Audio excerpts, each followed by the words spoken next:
أعوذ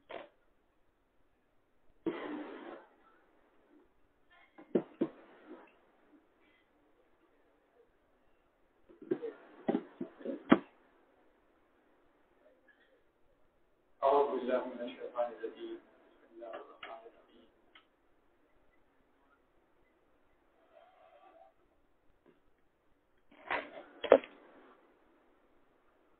قل هذه سبيلي أدعو إلى الله على بصيرة أنا ومن اتبعني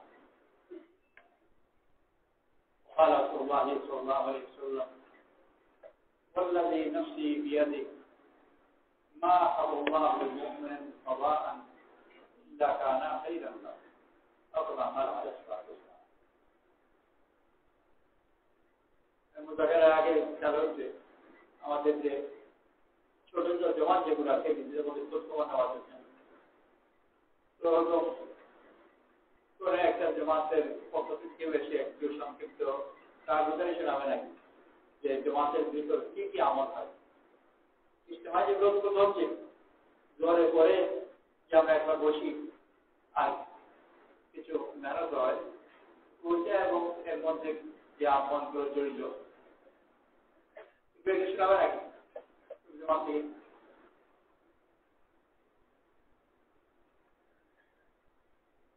রুমে জমা শোনা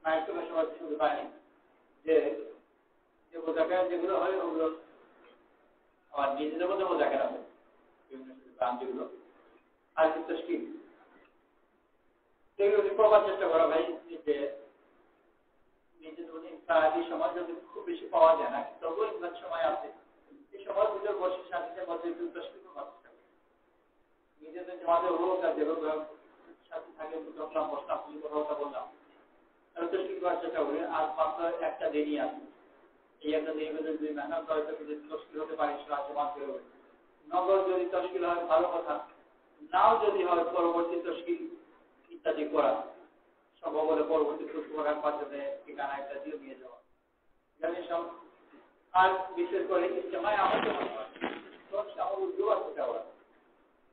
এখানে জোহরের পরে কিন্তু নামাজের মশলা ছিল বড় একটা মজমা দেখলাম ওখানে আছে এই কথা যদি যারা এখানে আসেন সবাই জিজ্ঞাসা আমার নিজেদের গল্প শুরু করতে এদিকে নির্মাণ করছে যে দশটার দিকে তাকাচ্ছে তামানের পর নিজের মধ্যে একটা পুরোপুরি না জামান নামাজ এবং পারফেক্ট আমার এই ব্যাপার শিক্ষা কিছু বাকি এরকম কেউ যদি ধারণা করে তাহলে ওর নামাজ তো মজুদ হওয়ার জন্য নিশ্চিত মাত্র কয়েকটা দিন এখানে আছি মসজিদের ভিতরে আসতে বাইরে যেতেও পারছি এখানে থাকতে হচ্ছে যদি এখানে বসে দুই একটা কথা শিখে নেই আমার সারা জীবনের সম্পর্ক শয়তান কি এমন ধাঁধার মধ্যে ফেলে দিল যে এখানে থাকা সত্ত্বেও যেমন একটা আয়াম বলতে আছি যাতে আমি শিখতে না পারি অথচ এখানে বসে কয়েক মিনিট ওখানে না বসে এখানে যারা আমরা এখানে আসছি এতে কাপে এসে আল্লাহ মেহরবানি আল্লাহ আমাদেরকে নিয়োগ দিয়েছে বলে এখানে আসতে অন্যান্যরা আমাদের উপর ম্যাচ করেছি আসতে পেরেছি আমরা অন্যদের মেহনত করেছি কিন্তু আসার পরে শেষ হয়ে যায় যেরকম নিজেকে একটু তশকিল করে এনে নিজেকে তশকিল করে আমাদের মধ্যেও রাখবার যেমন অন্যদেরকে তশকিল করে তো তাদের ব্যাপারে আনার পরে শেষ হয়ে যায় আনার পরে তাদের যাতে আমাদের মধ্যে জুড়ে এটা চেষ্টা করে ইজতেমা যেগুলো হয় এখানে যেগুলো বলতে জুড়ছি 11টার দিকে জোর পর্যন্ত নিতে হয় তো প্রথম দিন যারা আছে তাদের মধ্যে হয়তো অনেকেই খবরও পাই না এটাও খেয়াল করা আর একদিন দুদিন হয় কিন্তু বোঝাই তো এখানে যে সমস্ত জায়গা খালি হয়ে যায় এতদিন লোক গেল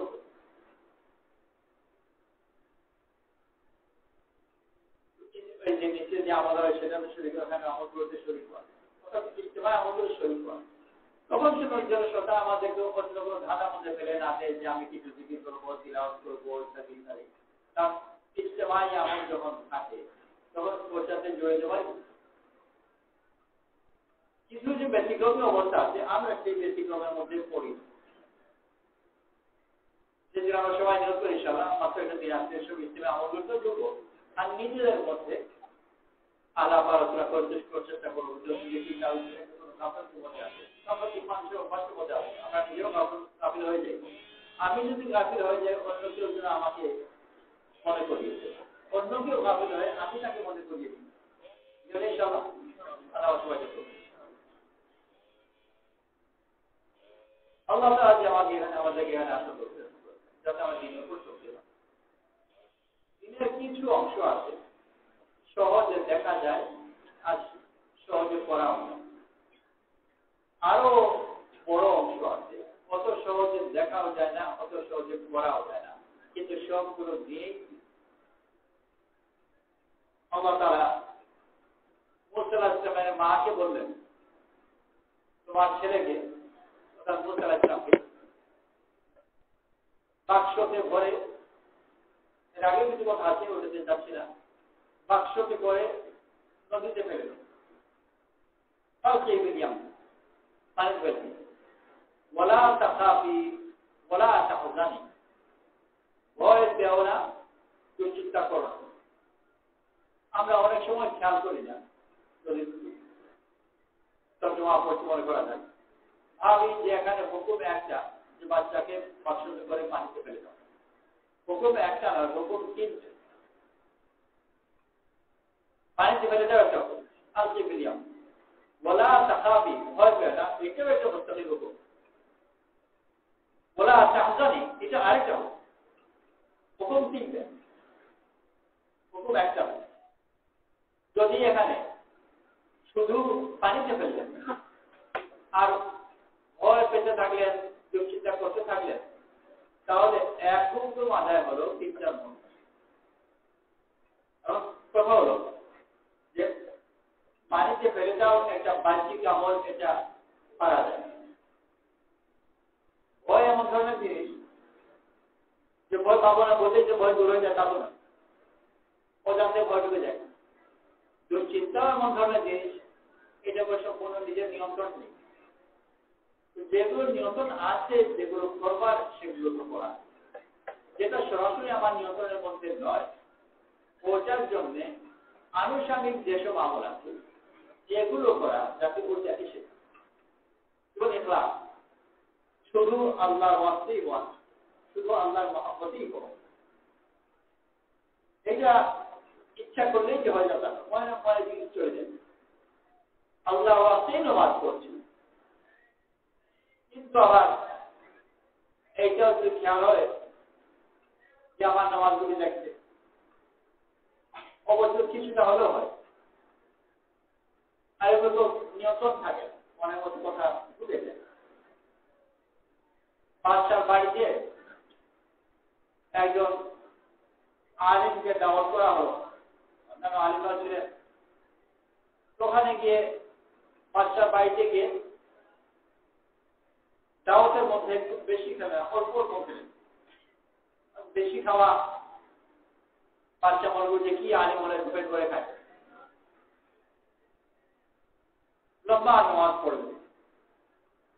ফিরে আসা পরে যেহেতু অল্প খেয়েছে বাচ্চা বাড়িতে, পেট ভরেনি, বাড়িতে আসা পরে নিজের মেয়ে ছিল বাড়িতে, মেয়েকে বলে যে মা একটু ভাত মুড়ি দাও। তা কেন? যে বাচ্চা বাচ্চা দাওয়াতে গেলেন, দাওয়াতে গেছে যে বাচ্চার সামনে অল্প বেশি খাওয়া যায় না, তো মেয়ে ওনাকে রুটি দিল খাওয়ার জন্য।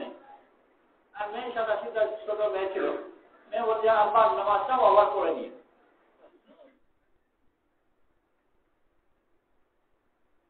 বাচ্চার বাড়িতে দাওয়াতে যেরকম পেট ভরেনি, আবার বাড়িতে শিখেতে হয়, তো ওই নামাজেও আল্লাহ সন্তুষ্ট হবে কিনা সন্দেহ, আর আবার করে নেওয়া ভালো। অজান্তে অন্য জিনিস ঢুকে যায়। কি করতে পারি? আনুষঙ্গিক কিছু জিনিস আছে, ওগুলো যদি করা হয় তাহলে আল্লাহ তাআলা এটা করবে। যেমন ইখলাসের জন্য বিভিন্ন মুজাকারার মধ্যে কথাগুলো এসেছে যে সুন্নতে যদি ইহতিমাম করি আশা করা যায় আল্লাহ তাআলা ইখলাস দান করবেন। আরো কিছু কথা আছে আমাদের দিকে আল্লাহ কথা লিখে এই চেষ্টাগুলো যদি করি সোজা হবে। আর যদি সম্পূর্ণভাবে আমল হয় তাহলে তার ফায়দা সম্পূর্ণ পাবে। মুসা আলাইহিস সালামের মা যদি একটা কাজ করলেন মুসা আলাইহিস সালামকে মাসুদ করে ফেলে দিলেন, বাকি দুটো করলেন, ভয় পেলেন আর দুশ্চিন্তা করলেন। আল্লাহ তাআলা বলেছেন ভয় না পেতে আর দুশ্চিন্তা না করতে। তাহলে এটি তাৎক্ষণিক অসুবিধা যেটা এটা পেরেশানি হালতের মধ্যে থাকে। ভয়ের অবস্থায় থাকার কারণ কোনো আনন্দের নয়, দুশ্চিন্তার অবস্থায় থাকা কোনো আনন্দের নয়, বরং দুনিয়ার মানুষ সব চেষ্টা এই জন্যই করে যাতে ভয়ও না থাকে দুশ্চিন্তাও না থাকে। আর যদি এমন একটা অবস্থা সে পেয়ে যায় ভয়ও নেই দুশ্চিন্তাও নেই তাহলে এরপরে আর চাইবারই কিছু। দুনিয়ার মানুষ সম্পদ কেন চায়? যাতে অভাবের বর্তমান অভাব না থাকে, ভবিষ্যতের ভয়ের অভাবের ভয় বা দুশ্চিন্তা না থাকে। পেয়ে গেলে তো সব হয়ে গেল।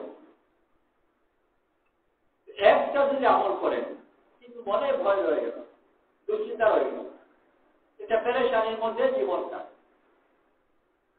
আমাদের অনেকেরই নামাজও পড়ি, রোজাও রাখি, ফরজগুলো আদায় করি, এরপরেও বিভিন্ন পেরেশানির মধ্যে আসি। বিভিন্ন পেরেশানির যদিও বা বলছি, কিন্তু খোঁজ করলে দেখবা যে শেষ মধ্যে যে পেরেশানি হতে বা দুটি, ভয় আর দুশ্চিন্তা। সে স্বাস্থ্যের ব্যাপারে হতে পারে, সম্পদের ব্যাপারে হতে পারে, মান সম্মানের ব্যাপারে হতে পারে, নিজের ব্যাপারে হতে পারে, সন্তানের ব্যাপারে হতে পারে। কিন্তু ঘুরে ফিরে গিয়ে যেসব পেরেশানি মানুষ শিকার হয় ওটা ভয়ের আওতার মধ্যে পড়ে, না হয় দুশ্চিন্তার আওতার মধ্যে পড়ে। কারণ আল্লাহ হুকুম আদায় করছি, নামাজও পড়ছি, যাকাতও দিয়েছি, কিন্তু এইগুলোর সাথে সবসময় উচ্চারিত না হলেও এই কথাগুলো জড়িত আছে যে ভয় পেও না, দুশ্চিন্তা করো। যেরকম আল্লাহ তাআলা নামাজের কথা কোরআন শরীফে বহুবার বলেন, প্রত্যেকবার কিন্তু এই কথা বলেননি যে মনে রাখো ওযু করতে হবে, ওটা বলেন। তার মানে এটা নয় যে বিনা ওযু নামাজ পড়া যাবে।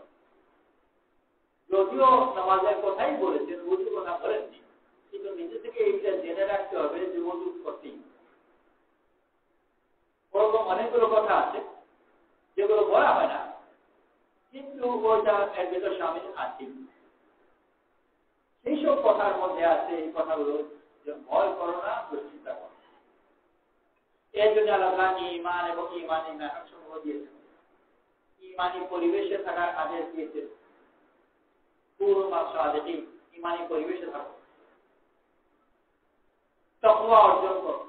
এইসব আনুষঙ্গিক জিনিসগুলো যদি আমরা সব অর্জন করতে পারি, অর্জন করতে তোমাদের যথেষ্ট চেষ্টা করি, তাহলে আল্লাহ তাআলা সেটা করে দেন। তো মুসা আলাইহিস সালামের মা ভয় না পাওয়ার জন্য যেগুলো করার দরকার নিজে করতে চেষ্টা করে, কিন্তু দিলের মধ্যে সম্পূর্ণ কাবু থাকে না। আর মা যদি তার ছেলেকে পাশে করে নদীতে ফেলে দিয়ে ভয় না পায়, দুশ্চিন্তা না করে, তাহলে ভয় পাবেই বা কখন আর দুশ্চিন্তা বা করবেই কখন? এমন ধরনের জিনিস যে দুনিয়ার মানুষের জন্য করে ফেলা প্রায় অসম্ভব, কিন্তু তার চেষ্টা করতে পারে। চেষ্টা যদি করে যতটুকু তার আওতার মধ্যে আছে, আল্লাহ তাআলা বাকিটুকু করে দেন। ইন কালাত লাতুবদি লাউলা আজরাবাতা আলা কলবি।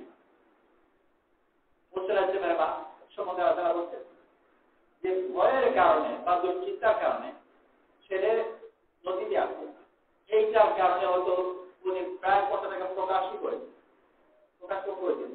কেউ যদি ভয়ে বেশি অস্থির হয়, বেশি দুশ্চিন্তা করে, তো চেহারার মধ্যে এমন ভাব হয়, কথাবার্তা এলোমেলো হয়, হাঁটা ঠিক মতো হয় না, কোন দিকে তাকাচ্ছে কোন খেয়াল নেই, মুখের উপা দিয়ে মুখের উপা হাতে নিয়ে বসে জিজ্ঞেস করা, এসব জিনিস থেকে মানুষ নিশ্চয়ভাবে কিছুটা হয়েছে। তো বলতে পারছিলাম মা অত বেশি না হলো চেষ্টা করেছে, কিন্তু প্রায় এই কথাকে প্রকাশ করেই ফেলছে। বলছেন না হতেই পেরেছে, কিন্তু ওনার আচরণ দ্বারা এই কথা প্রকাশ হয়ে যেত যে কিছু একটা হয়েছে। ইনকাদার লাতুর দিকে প্রায় কথাকে উনি ফাঁস করেই ফেলছে অনিচ্ছা। আল্লাহ তাআলা যদি উনার দিলকে স্থির করে না দিতেন, তার মানে উনি যেটুকু করতে পেরেছেন ও যে অসম্পূর্ণ, কিন্তু যতটুকু সাধ্য চেষ্টা করেছেন আল্লাহ তাআলা বাকিটুকু করে দিয়েছেন, ঠিক করে দিয়েছেন। আমাদের বাহ্যিক আমল যেগুলো করণীয় সেগুলো তো করতে হবে। আর আল্লাহ মেহরবানি করছিও, নামাজ পড়ছি, রোজা রাখছি, ধন সম্পদ যাকে আল্লাহ তাআলা দিয়েছেন যাকাত আদায় করছি, হজ আদায় করছি ইত্যাদি, এই আমলগুলো করছি। কিন্তু এই আমলের সাথে আনুষঙ্গিক অনেকগুলো জিনিস আছে যেগুলো করা দরকার। বাক্সে করে বাচ্চাকে ফেলে দিলাম, রোজে তো হবে। আল্লাহ যে বললেন ভয় করো না, দুশ্চিন্তা করো না, তো ভয় দুশ্চিন্তা না করবার জন্য কি ব্যাপার, সেটাও করতে অবস্থা পরিপ্রেক্ষিতে আছে, খুঁজে দেখতে হবে। জিকির করি, তিলাওয়াত করি, দোয়া করি, এমন পরিবেশে যাই যে পরিবেশে ও যা বরণ করি, যে পরিবেশে মানুষ তওয়াক্কুলওয়ালা, ঈমানওয়ালা, ইতমিনানওয়ালা, তার দিলের অবস্থার উপর পরিবেশ বড় বেশি আসল, দুনিয়াবি ময়দানে হোক আর দিনী ময়দানে হোক। খুব বেশি আগের ঘটনা নয়, ইদানিং প্রায় বছর গত বা হতে পারে, এটা বাস্তব ঘটনা। এটা প্লেনে আগুন লেগেছে, কোন জায়গায় আমাদের কথা বলে গেছে আমেরিকাতে কোনো অবস্থা, প্লেনে আগুন লেগেছে। প্লেনে আগুন লেগেছে কথাটা যথেষ্ট, আর বেশি বলবার দরকার আছে। ইঞ্জিনে আগুন লেগেছে, সম্পূর্ণ ইঞ্জিন প্লেন এখন উঠছে। কোন ইমার্জেন্সিতে যখন থাকে প্যাসেঞ্জারদেরকে অ্যানাউন্সমেন্টের মাধ্যমে জানানো হয়, ক্যাপ্টেন যে খুব শান্তভাবে ধীরের মধ্যে যাই থাকুক, অন্তত জাহিরভাবে স্বাভাবিক শান্ত সুরে অ্যানাউন্স করলো যে একটা ছোট সমস্যার সম্মুখীন আমরা অবস্থায় আমরা পড়েছি, আমাদের একটা ইঞ্জিনে আগুন লেগেছে, সেই জন্য আমরা কাছে একটা এয়ারপোর্টে ল্যান্ড করব। এতে হয়তো আমাদের গন্তব্যস্থলে যাওয়া বিলম্বিত হতে পারে, আবার অতিরিক্ত ল্যান্ড করা ওঠা ইত্যাদি। আপনারা ধৈর্য ধরুন, একটু অসুবিধার জন্য আমরা দুঃখিত। তার কথার ধরন ইত্যাদি এটা হতো আরো যে কারণে মানুষ বিলম্বিত ভয় পাবে, কিন্তু কেউ এই ভয়কে প্রকাশ করছে। আর এমন একটা সম্পূর্ণ প্লেনের ভিতরে পরিবেশ এমন যেন কোনো ব্যাপারই না, জানালেন যে আগুন দেখা যাচ্ছে, যেখান থেকে জানাতে আগুন দেখা যাচ্ছে, কেউ কেউ তার ছবিও তুলেছে। সেটা পরিবেশ হয়তো বা কারণে প্লেনে আগুন লেগেছে, কিন্তু প্যাসেঞ্জাররা শান্ত। আর তা না হলে প্লেনের হতো কিছুই হতো না, ঠিক মতো ল্যান্ড করেও, কিন্তু হইচুর করে হার্ট পেনচার কিছু করবে, দেখা যেত যে প্লেনে কিছু হয়নি, কিন্তু প্যাসেঞ্জার কিন্তু মরে গেছে। দুনিয়াবি ব্যাপারে যদি মানুষের পরিবেশে তো আসে, এই ব্যাপারটা যে অনেক বেশি জিনিস হচ্ছে দিনের উপর আমাদের মেহনত থাকা চাই। মেহনতের জন্য আনুষঙ্গিক যেসব জিনিস করা, যেমন ইখলাস, এটা দিলের ব্যাপার। আনুষঙ্গিক কাজ কি সুন্নতের একটা মানুষ। আমি নামাজের মধ্যে যেসব হরকত করছি সেই সব হরকতের দিকে খেয়াল, যেসব কথা উচ্চারণ করছে সেগুলোর দিকে খেয়াল, যাতে অন্যদিন সাথে না হয়। তো এইসব আনুষঙ্গিক আমলগুলো আল্লাহ তাআলা আমাদেরকে দিন, তার জন্য দিনী পরিবেশে যাওয়া ইত্যাদি আমরা শুনে থাকি, বলে থাকি। খুব জরুরি। মুসা আলাইহিস সালামকে আল্লাহ তাআলা বললেন সাপের ব্যাপারে, বা যেটা করে সাপ দেখছেন, কুলহা বলা আসানা, ধরো এবং ভয় করো। এখানে হুকুমগুলো একটা, আমরা তো দ্বিতীয় হুকুম যেটা বড় গুরুত্বপূর্ণ হুকুম ভয় করে না, ওইটাকে এতই পেছনে সাধন করে দিই যে মনে করি হুকুম একটাই, আর সাপকে ধরো। অথচ সাপ তো একটা হুকুম, আরেকটা হুকুম ভয় করে না, ওইটাও একটা হুকুম। সাপকে ধরো এই হুকুমটা দেখা যায়, সেজন্য ওটা করলো কি না করলো বোঝা যায়, এটার দিকে খেয়াল করবো। ভয় করলো কি করলো না দেখাও যায় না, বোঝাও যায় না, সেজন্য ওদিকে খেয়াল করে না, কিন্তু ওটা অত্যন্ত জরুরি। আদায় যদি না হয়, অন্যটা একটা আদায় করলাম, আদায় করলাম, আদায় না করার তাৎক্ষণিক পেরেশানি। মুসা আলাইহিস সালাম সাপকে নিয়েছেন হাতে, করছেন ভয়। মানুষের অবস্থা চিন্তা করে দেবো যে সাপ হাতে আর ভয় করছে, তো সাপের দংশনে না মরলেও ভয় তো মরে যাওয়ার সম্ভাবনা। আর মনে না গেলেও কি পেরেশানির মধ্যে সময়টুকু কাটবে। এরপরে যখন আল্লাহ তাআলা লাঠিকে তার লাঠির আকারে স্রোতে ফেলে দিলেন, আর আগের লাঠি মতো হয়ে গেল, কিন্তু ভয় যদি বেশি থাকে তাহলে ও যা রয়ে যাবে। হাতে আছে লাঠি, কিন্তু ভয়ের কাছে যে এই লাঠির ভরসা করা যায় না কখন কি করে। কাঁপতে কাঁপতে হয়তো লাঠি হাত থেকে এমনি পড়ে যাবে, লাঠি হয়তো পড়লোই না, নিজেই পড়ে গেলেন। তো ভয় থাকলে পেরেশানির মধ্যে জীবন কাটে।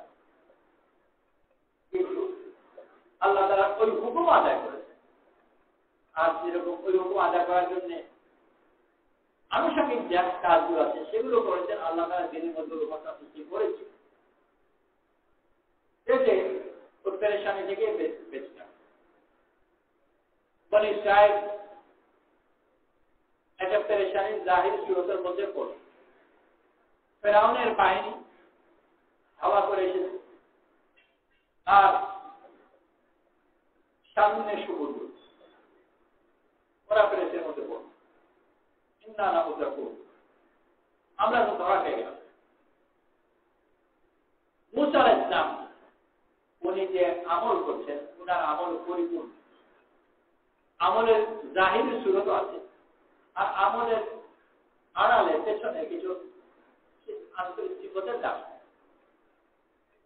যেমন হুকুমকে আদায় করা, ঈমান ও ইহতিসাব, সবগুলো হুকুমের মধ্যে এই সিফাতগুলো আছে। আল্লাহ হুকুম আদায় করো, ঈমান ও ইহতিসাব। ঈমান মানে কি? আল্লাহর হুকুম মনে করে আদায় করছে, আল্লাহর হুকুম মনে করা। এই কথার মধ্যে এই সব কথা জড়িত আছে, যে আল্লাহ হুকুম দিয়েছে এই ব্যাপারে আনুষঙ্গিক যতগুলো দায়িত্ব আছে সব দায়িত্বগুলো আল্লাহ তাআলা দিয়েছেন। মানুষ এটা আদেশ দেবে, বুঝিস নাকি? বাপ তার ছেলেকে বানাবো, অমুক জায়গায় যাও, যদি ওখানে ভয় বিপদ থাকে তো বাপ বানাবে না। বাপ ছেলের চেয়ে বেশি চিন্তা বাপ করবে ওখানে কোনো বিপদ বিপদ কিছু আছে কিনা, আর কি কি অসুবিধা হতে পারে। পাঠানোর পরে আবার ওই শহরে তার বন্ধু আছে, ভাই আছে, তাদেরকে আবার খবর করবে যে ছেলে ওখানে যাচ্ছে, একটু খোঁজখবর নিও। বিদেশে কোথাও পড়তে গেল, যত জানা অজানা খোঁজ খবর নিয়ে আশেপাশে তাদের সাথে খোঁজ করবে, যোগাযোগ রাখবে। মানুষ তার আনুষঙ্গিক খোঁজ খবর রাখে। আল্লাহ তাআলা একটা হুকুম দিলেন, হুকুমকে ভুলে যাবে যে মোটা কোথায় গেল আমি জানি না। আল্লাহ যা হুকুম দিলেন সিনাইয়ের দিকে যাও, গিয়ে বনি ইসরাইলকে যে মুসা আলাইহিস সালাম ও বিপদে পড়ে গেছে। এখন যদি আল্লাহকে দেখে বলেন যে আমরা বিপদে পড়েছি, যে কোথায়? যে সিনাইয়ের দিকে। তো সিনাইয়ের দিকে কেন গিয়েছিলেন? আপনি বলেছিলেন, আমি কবে বললাম?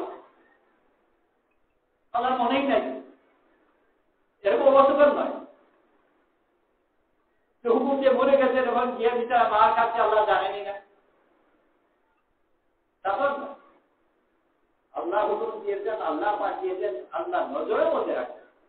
ইন্নানি মাআকুমা আসমাউ ওয়া আরা, নিশ্চয় আমি তোমাদের সাথে আছি। মুসা আলাইহিস সালাম আর হারুন আলাইহিস সালামকে আল্লাহ বলেছেন তোমাদের দুজনের সাথে, সাথে বলেছেন বলেছিলেন সাথে, আর শুধু তোমাদের সাথে আছে নয়, বাকি কথাগুলো বলার প্রয়োজন ছিল না। আল্লাহ তাআলা মানুষের ইতমিনানের জন্য বলেছেন আসমাউ ওয়া আরা, ইন্নানি মাআকুমা, নিশ্চয় আমি তোমাদের সাথে। একজন মানুষ আব্দুল্লাহ যদি আমার সাথে থাকে তাহলে আবার বলতে হবে নাকি যে তোমার কথা শুনছি আর তোমাকে আমি দেখছি, সাথে আছে কথা শুনছি দেখতে বলা তোমাকে রাখা, সাথে যদি থাকে তো শুনলেও দেখলো, ওকে অন্ধও নয় বধিরও নয়। আল্লাহ তাআলা সামিউন বাসীর, তোমাদের সাথে আছি। এরপরে এই কথা বলাটা খুব প্রয়োজন ছিল না যে আসমাউ ওয়া আরা, কিন্তু মানুষ দুর্বল, তাকে আরো ইতমিনানের জন্য বলছে যে আমি তোমাদের সাথে আছি, এবং শুধু তাই নয় আসমাউ ওয়া আরা, দেখছি শুনছি। এই অবস্থা যখন মুসা আলাইহিস সালাম পড়ে দোয়া হতো করে থাকতেন, কিন্তু মুসা আলাইহিস সালামের ওখানে কুরআনের মধ্যে এই ব্যাপারে কোনো দোয়ার কথা আমার জানা মতো উল্লেখ নাই। মুতমাইন যে আল্লাহ তাআলা পাঠিয়েছে সে এই কথাও বলে দিয়েছে যে তোমাদের সাথে আছি, দেখছি এবং শুনছি। আর এই কথা বলার দরকারও ছিল না, আল্লাহ তো সবসময় দেখছেন শুনছেন। এই তো কথা বলে দেওয়ার পরে বিপদে যে পড়েছি আল্লাহকে কি রিমাইন্ডার দেওয়ার দরকার আছে না? মুতমাইন আল্লাহ ইন্না মা'ইয়া রাব্বি সাইয়াহদিন, মা'ইয়া কার আমার সাথে আছে, আল্লাহ তাআলা বলে দিয়েছে তোমার সাথে আছে। এরপরে আর কি বলা দরকার না, বনি ইসরাইল জাহির হুকুম যেটা মুসা আলাইহিস সালামের সাথে হিজরত করা, ওইটা তো করেছে, কিন্তু আভ্যন্তরীণ বাতিল যে হুকুম আছে ঈমান আনবো একটা দাবা, আল্লাহর হুকুম মনে করে করা, এই কথা যদিও হুকুম হিসাবেই করেছে, কিন্তু তখন তত বেশি মনে না। যদি এই কথা থেকে খেয়াল রাখতো যে আমরা তো আসি, আল্লাহ তাআলা আমাকে পাঠিয়ে, এরপরে আমার চিন্তা আবার কি করে, ভয়েরই বা কি করে, আল্লাহ তাআলা যেগুলো ওয়াদা করেছেন সেগুলো আল্লাহ তাআলা দেবেন। আল্লাহ তাআলা ভালো ওয়াদা করেছেন, বিপদের কথা বলেন, এরপরে তো ভয়ের কোনো প্রয়োজন ছিল না। কিন্তু ওই কথাগুলো থেকে যথেষ্ট জ্ঞান না থাকার কারণে বনি ইসরাইল নিজ কল্পনায় পেরেশান। আর এই কল্পনার পেছনে আছে এক ধরনের গাফলত, ওটা আদায় করছে আর ইজ্জত করবে ছোটখাটো হুকুম, বড় হুকুম ইজ্জত, ইজ্জত করা যে তার পেছনে সব গুনাহ মাফ করে। কয়েকটা আমল আছে যেগুলো পেছনে সব গুনাহ মাফ করে, তার মধ্যে একটা হলো নতুন কালেমা পড়ে ঈমান আনা। কুফরি হারাতে যত গুনাহ ছিল সব কালেমা মাফ। আরেকটা হলো হিজরত, এর আগে পর্যন্ত যত গুনাহ হয়েছে সব একটা পাপ। বনি ইসরাইল ওই আমল করে, আর আল্লাহ তাআলা সেই হিসেবে তাদের সাহায্য করেও, কিন্তু এরপরেও দিলের কাফিয়ত যথেষ্ট আল্লাহ থেকে সাথে না থাকার কারণে ওই আমল তো আল্লাহ তাআলা কবুলও করেছেন, তাদেরকে নাজাতও দিয়েছেন, সমুদ্রের মধ্যে যে পথ দিয়েছেন শুধু মুসা আলাইহিস সালামকে নয়, সম্পূর্ণ বনি ইসরাইলকে পথ দিয়েছেন, সম্পূর্ণ বনি ইসরাইল নিরাপদে পার হয়েছে। কিন্তু ভয় একটা থাকার কারণে, যে ভয় তাদের থাকা উচিত ছিল না, আল্লাহ তাআলার ওয়াদা, ওই ওয়াদার উপর যথেষ্ট ইতমিনান না থাকার কারণে পেরেশানির মধ্যে জীবন কেটেছে। এর আগে মতো পার হয়ে গেল তো পেরেশানি কেটে গেল, এর আগে পর্যন্ত যত সময় থাকুক পেরেশানির মধ্যে কেটেছে। আমরা মুসলমানরা আল্লাহর মেহেরবানি অনেক হুকুম আদায় করি, আল্লাহর মেহেরবানি জাহির গুনাহও করি না, ধরা যাক করি না, সব হুকুম আদায় করলাম, গুনাহও করলাম না, এরপরেও দেখা যায় আমরা অনেক ভয়, অনেক পেরেশানির মধ্যে। আরেকদিনে মনে প্রশ্ন জাগে যে হুকুম আদায় করলাম, গুনাহ করলাম না, কিন্তু ভয় পেরেশানি নানান ধরনের দুর্যোগ বিপর্যয় দূর না হওয়ার ব্যাপারে জ্বালানার যে হুকুম ছিল ওটা যথার্থ আদায় করে সে মনে মনে পেরেশানি আল্লাহ আমাদেরকে করতে বলেছেন আমল করার সাথে সাথে মনের অবস্থার ব্যাপারে যত সব আহকাম আছে সেই আহকামগুলো আছে জাহির করণে যেগুলো করা আর মনের ভিতর করণীয় অনেকগুলো আছে ওগুলো হুকুমত পরিষ্কার নয় সমাজের সব অবস্থায় এক নয় কিন্তু এগুলো করে আর এগুলো ব্যাপারে আলোচনা ভোট দিয়েছে এই জন্য কেউ এসে বললো যে ভাই তফিকের চোরা চিল্লা করুন সেগুলো তফিকে যাওয়ার তো আল্লাহ তাআলার কোনো হুকুম নেই নামাজ রোজার হুকুম আছে সেগুলো করবো নামাজ পড়বো রোজা রাখবো হজ করবো যাকাত দেবো সুদ খাবো না ঘুষ খাবো না প্রথম কথা বলো এই যেগুলো করণীয় করা বর্জনীয় বর্জন করা বলছে করবো করা বড় কঠিন কত সহজ নেই অনেক কিছু বুঝতেই পারে না ঘুষ খাচ্ছে বুঝতেই পারে না ঘুষ কর বুঝতে পারে না ক্যাশ দিলে না বোঝা যায় কিন্তু যদি ছোটখাটো যদি সাহায্য করে দেয় আর এমন মহব্বত দেখায় তো বোঝা যাবে না যে হাজিয়া দিচ্ছে তবে কেউ সত্যি পাবে অনেক সময় জিনিস দেবে না কথাতেও ঘুষ এমন মিষ্টি মিষ্টি কথা বললো সে খুশি হয়ে গেল এটাও আরেক ধরনের ঘুষ সেই পাবে না তো প্রথম কথা বল যে বললো আমার চিল্লা যাওয়ার দরকার নেই এখানে আল্লাহ আদায় করি শুধু কম্পিটিশন করি আদায় করা মুশকিল তারপরেও ঘরে নেওয়া যাক সে আদায় করলো ঠিক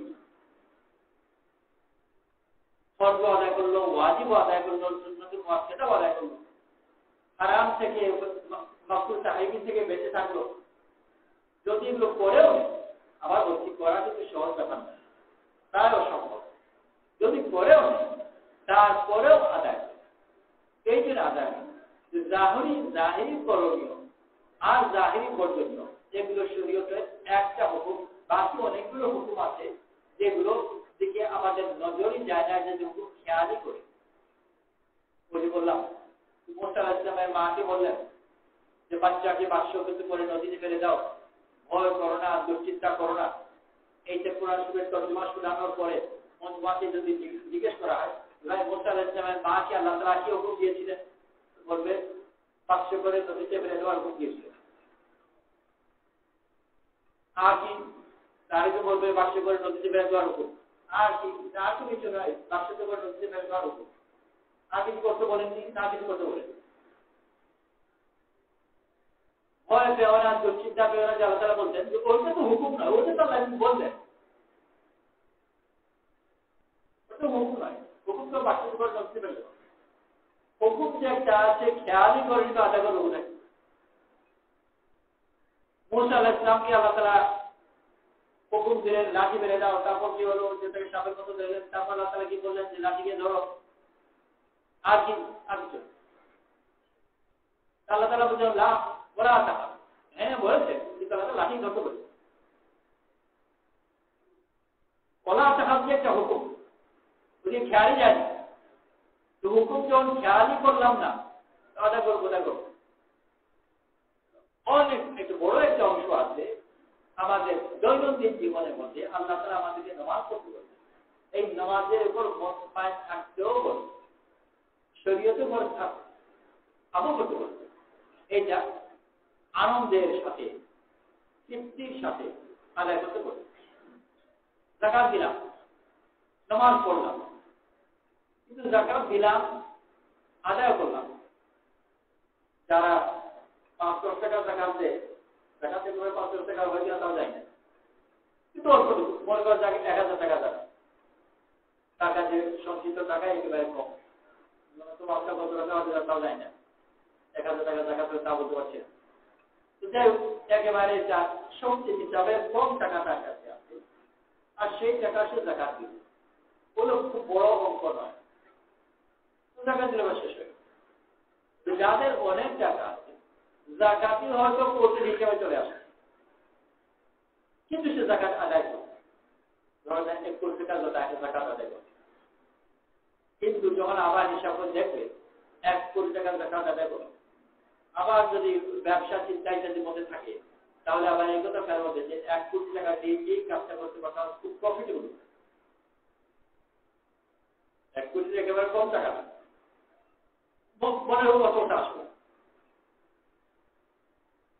আদায় তো হয়ে গেছে। কিন্তু এই আদায় হওয়াতে যে আমি বড় লাভবান হয়ে আর হচ্ছি, এই কথা মনের মধ্যে নাও থাকতে পারে, বরং এই কথা মনের মধ্যে অস্বস্তি আসতে পারে যে হুকুমটা আদায় করেছি, কিন্তু একটা ক্ষতি তো হয়ে গেল। তার মানে এটা যে হুকুম আবার আদায় করবো না, সামনে করতে সেটা আবার জাকাত দেবো, কিন্তু ক্ষতি ঠিকই হবে। ঘুষ নিলাম না, কিন্তু যারা ঘুষ নিয়েছে সে তো লাভবান হয়, যে ঘুষ নেয় না সেও কিন্তু না নেওয়ার উপর দুঃখ। আমরা অনেকগুলো হারাম কাজ খাই, ঘুষ খাই না, চুরি করি না, পকেট মারি না, সুদ খাই না ইত্যাদি। যে খাচ্ছে তার খাওয়া দেখে ঈর্ষা। আমার এই গ্রামের অত্যন্ত অসৎ ব্যক্তি, অসৎ ব্যবসা করে, টাকা পয়সা প্রচুর করে, এখন তো আবার একেবারে হয়তো উপরে উঠে গেছে, মসজিদে কিছু একটা হয়ে গেছে। ওর সম্পূর্ণ উপার্জন যে অসৎ, অন্যের জমি দখল করেছে ইত্যাদি ইত্যাদি, সেগুলো আমার জানা। ও যে গাড়ি দৌড়ায়, বড় বাড়িতে থাকে, ওর ছেলেমেয়েরা মা ধুম নামে আসে, এই কথা যখন বলি অন্য কাউকে রাগের সাথে,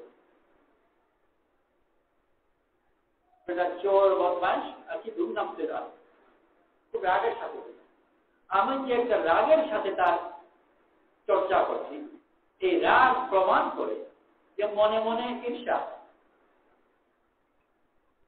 আমারও মনে লোভ আছে, নিজেকে বঞ্চিত মনে করছে। ঈর্ষা তোমাকে বোঝা গেল। আমার বাড়ির সামনে ডাস্টবিন আছে, অপর দিকে হোটেল আছে, প্রথম দিকে ডাস্টবিনে পোলাও টোলাও ফেলে, রুটি ফেলে, কোন ফকির এসে ডাস্টবিন থেকে তুলে খায়, ওই যে ফকির ডাস্টবিন থেকে তুলে খেলো, তারপর রাগ হয় না? রাগ তো হয় না, মায়া হয়, দয়া হয়। যদি আরেকদিন দেখি যে ডাস্টবিনের দিকে যাচ্ছে আর বুঝতে পারলেন যে ডাস্টবিন থেকে খাবার জন্য, দৌড়ে গিয়ে তাকে দেখে বাইরে বলে, বাবা আপনি ডাস্টবিনে খাও, রাগ তো করবোই না, বরং তাকে হয়তো খাও। ও হারাম খাচ্ছিল, পচা জিনিস খাচ্ছিল, একে থেকে রাগ তো হলো না যে বেজা বদমাশ ডাস্টবিন থেকে তুলে খায়, এই কথা তো বললাম না। রাগ হলো, মায়া হলো। ও যে চুরি করে, ডাকাতি করে, ঘুষ করে, সুদ করে খাচ্ছে, ওর উপর রাগ হয়ে গেছে, কারণ মনে মনে আমিও এই জন্য রাগ। তো বোঝা গেল হালালের উপর থাকছি, কিন্তু হারামের লোভ আর মনের ভিতরে হালালের উপর থেকেও মানে থাকতে পারে। আল্লাহ তাআলা আমাদেরকে যে আমাল দিয়েছে, আমাদের একটু জাহিরি সুরত আছে, বাতিনি সুরতও আছে, সেইগুলোর জন্য চেষ্টা করি। শুধু হালাল খেলাম, হালাল উপার্জন করলাম, যথেষ্ট নয়। হালালের উপর যাতে আমার দিন মতমাইন থাকে, এর জন্য আনুষঙ্গিক যেসব আমল করার দরকার সেসব করতে হবে। জিকির যদি করতে হবে করতে হবে, তিলাওয়াত করতে হবে, তাহাজ্জুদ নামাজে দোয়া করতে হবে, তাবলীগে যেতে হবে। আনুষঙ্গিক অনেকগুলো আমল আছে যাতে আল্লাহর হুকুমের আদায় করতেও পারি, আর এই হুকুম আদায় করে যেন আমি দিলের মধ্যে মতমাইন। যদি আমি আনুষঙ্গিক আমলগুলো না করি, হালাল খেলাম, হারাম খেলাম, জিকিরও করলাম না, তিলাওয়াতও করলাম না, সব কাফারাতও করলাম না, নফল নামাজও করলাম না, তাহাজ্জুদও করলাম না, তাবলীগেও গেলাম না, কোনো কিছু করলাম না। তাহলে মনের ভিতর অবস্থা সৃষ্টি করার জন্য যে সময় আমি সঙ্গে আমল এই কোনোটা করা হয়নি, আর কোনোটা না করার কারণে দিলে পেরেশান। আর যদিও হালাল খাচ্ছি, কিন্তু হারামের মোহ দিলের মধ্যে থাকে, আগ্রহ থাকে। আগ্রহ যদি থাকে, একদিন, 2 দিন, 3 দিন, 5 দিন, তারপর 7 দিন গিয়ে নিজেও হারামে আছে। কিছুদিন পরে মনে হবে যে নিজেকে প্রচুর বঞ্চিত করেছি, আর অনেক দেখি,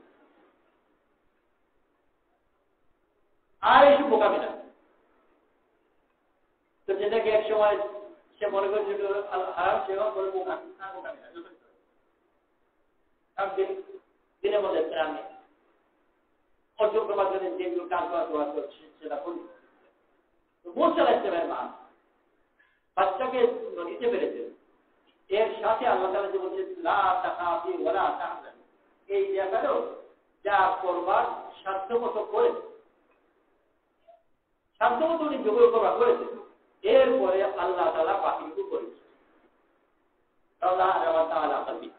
যদি আল্লাহ তাআলা দিলকে শান্ত করে না দিতেন, আল্লাহ তাআলা শান্ত করে দিয়েছেন, কিন্তু এর আগে উনি ওনার পক্ষ থেকে যে চেষ্টা করবার করেছেন বাকি আল্লাহ করবেন। আমরাও যদি আমাদের পক্ষ থেকে যেগুলো করবার, দেশকে মোতায়েন করবার জন্য যে সময় আনুষঙ্গিক আমার খারাপ পরিবেশে যাব না, ধনী লোক যারা, যাদের উপার্জন হয়তো শুদ্ধ নয়, তাদের সাথে মেলামেশা করবো না, তাদের দাওয়াত কবুল করবো না। এমন ধনী লোক যারা হালাল ওয়ালা, তাদের কাছে যাওয়াটাও যতটুকু সম্ভব সরে থাকবে। কারণ হাদিসে এটাও আছে যে তোমার যে উপরের অবস্থা যারা, তাদের দিকে তাকিও না, নিচের অবস্থা ওয়ালার দিকে তাকাও। যদি আমি তার বাড়িতে যাই তো না তাকিয়ে পারবো না, একটু বন্ধ করে খাবো। আত্মীয়তার সম্পর্ক রাখতে হবে। মুসলমান যদি দাওয়াত করে, দাওয়াত যদি হালাল থাকে সেটাও কবুল করতে হবে, সেই হুকুমগুলো আছে। সাথে সাথে যেসব জিনিসে আমার মনের মধ্যে অশান্তি, পেরেশানির সৃষ্টি করে, সেগুলো থেকে সরে থাকবার আদেশ, ধনীদের থেকে সরে থাকবার আদেশ। এর মোকাবেলায় গরিবদের কাছে যায়। যদি এমন হয় যে কোন ধনী বাড়িতে দাওয়াতে গেলাম, এটাকে ভারসাম্য রক্ষা করবার জন্য নিজেই খোঁজ করেছে, দেরি না করে পরের দিনই আমার অনেক গরিব আত্মীয় আছে, তাদের বাড়িতে যাই, গরিব প্রতিবেশী তার বাড়িতে যাই, গিয়ে তার সাথে বসি, খোঁজখবর নেই। তো আগের দিন যে তাপ লেগেছিল, পরের দিন সেটা ধোয়া হয়ে যাবে, কিন্তু ওইটা করলাম না। গরিব আত্মীয় দাওয়াত করেও না, দাওয়াত করবে করতে গেল না, দাওয়াতের জন্য খরচ আছে না, বসার জায়গা আছে, ওখানে আমি বিনা দাওয়াতে যাই, পারলে নিজে কিছু ইফতার নিয়ে যাই, ধরে দাওয়াত করে ওখানে গেল। ওটা আনুষঙ্গিক অনেকগুলো আহকাম আছে, এগুলো মুস্তাকিম রাসূল সাল্লাল্লাহু আলাইহি ওয়াসাল্লামের আদেশ। তোমার উপর অবস্থাওয়ালার দিকে তাকাবে, নিচের অবস্থাওয়ালার দিকে তাকাও। এইসব জিনিস যদি করি তাহলে আল্লাহ তাআলা ওই ইসলাম দান করবেন। এইসব আনুষঙ্গিক হুকুমগুলো মানতে হবে।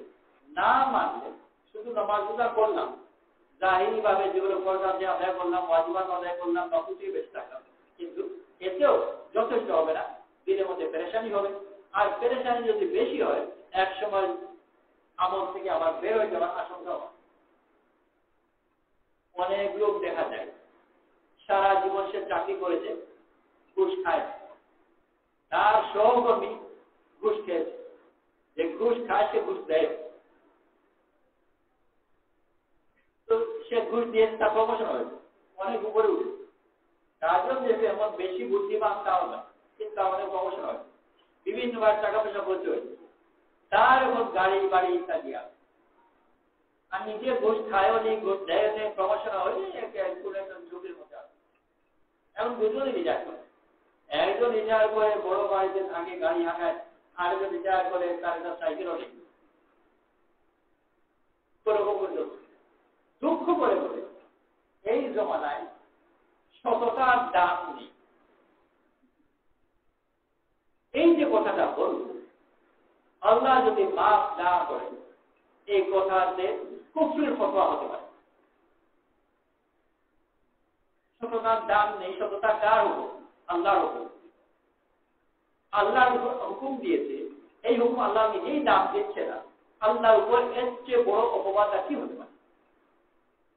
আল্লাহ হুকুম তো দেন, কিন্তু কে কি করলো কোনো খুশি রাখেন না। বন্দা যদি গাফিল হয়, আল্লাহ তাআলা তার উপর নারাজ হয়। আর আল্লাহর উপর যদি বন্দা এই অপবাদ লাগে যে তুমি বড় গাফিল, কবে কোন হুকুম দিয়েছে খুঁজা করা, কে কোথায় বললো হুকুমটা দিয়ে বলে গেলে ঘুরিয়ে বললে, কোথায় বসে কোনো ভুল নাই। ওর এই কথা, এই জমানায় সততার দাম নেই, এই সব কথাগুলো এই কথা আল্লাহর উপর বড় বড় অপবাদ দিয়েছে। আল্লাহ যদি মাফ না করে, আশা তো করা যায় আল্লাহ মাফ করবে, কিন্তু আশা পর্যন্তই করা যায়, নিশ্চিত হওয়া যায়। সারা জীবন এক পয়সা ঘুষ খেল না, কিন্তু ওই ঘুষ না খাওয়ার প্রসঙ্গেই এমন একটা কথা বললো যে কথার কারণে ঈমান হারা হয়ে দুনিয়া থেকে বিদায়। কত বড় দুঃখের কথা। কারণ আমাকে যত্ন করবার জন্য আনুষঙ্গিক যেসব জিনিস ছিল সেগুলো সে করেছে। ঘুষ তো খালি ঠিকই, কিন্তু নিজেকে পরিপূর্ণভাবে দিনদারির মধ্যেও আননি। সেজন্য ঘুষ না খাওয়াকে এটা ক্ষতির জিনিস করে। আটা না হলে এই জগৎ কত শুকুর আদায় করে। এই কথাও বলতে পারতো যে আমি অভাবের মধ্যে ভাঙা একটা ঘরের মধ্যে থাকি, আমার জামা একটা ছিঁড়ে যে কিনবো ঈদের সময় তাও পাচ্ছি না, ইত্যাদি ইত্যাদি। কিন্তু দিল ভরে আল্লাহর মেহরবানি, এই কঠিন জমানার মধ্যে আমার জানা মতো আল্লাহ তাআলা আমাকে হালাল খেয়েছেন, আমার ছেলে মেয়েদেরকে আল্লাহ তাআলা হালালদের তৌফিক দিয়েছেন। এই জমানায়, এরকম কঠিন জমানায় মানুষ হালাল উপর থাকতে পারে না, আল্লাহ তাআলা আমাকে আমার বাচ্চাদেরকে হালাল উপর রাখেন। এই কথার শুকর যদি আমি শ্রদ্ধায় পড়ে আদায় করতে থাকি, শুকর আদায় করা এই কথা বলতে পারবো। আর কেউ বলছেও এই অভাব কষ্ট করতে থাকি আল্লাহ শুকর আদায় করছেন যে এই কঠিন জমানায় কত ভালো ভালো লোক হারাম গিরে দিলে, আল্লাহ তাআলা আমার মতো সাধারণ মানুষকে হালাল করে রাখলেন। আল্লাহর খাস এহসান ছাড়া কিছু না, শুকর আদায় করেন। কিন্তু কেউ আবার কুফরি করেও আল্লাহ তাআলা আমার তৌফিক আছে করবো, জাহিরি আমল যেগুলো সেগুলো করি। এই আমলের জন্য আনুষঙ্গিক যত যে দিনের মেহনত আছে এইটার মধ্যে মজবুত রাখি, তা না হলে নিজের আমলকে রক্ষা করতে পারবো না, বা আমল করার কারণেও মানুষ কুফরির মধ্যে আল্লাহ বলেন সুবহানাল্লাহি ওয়া বিহামদিহি সুবহানাল্লাহি ওয়া বিহামদিহি নাশহাদু আল্লা ইলাহা ইল্লা আনতা নাস্তাগফিরুকা ওয়া নাতুবু ইলাইক। সুবহানা রাব্বিকা রাব্বিল ইজ্জাতি আম্মা ইয়াসিফুন ওয়া সালামুন আলাল মুরসালিন।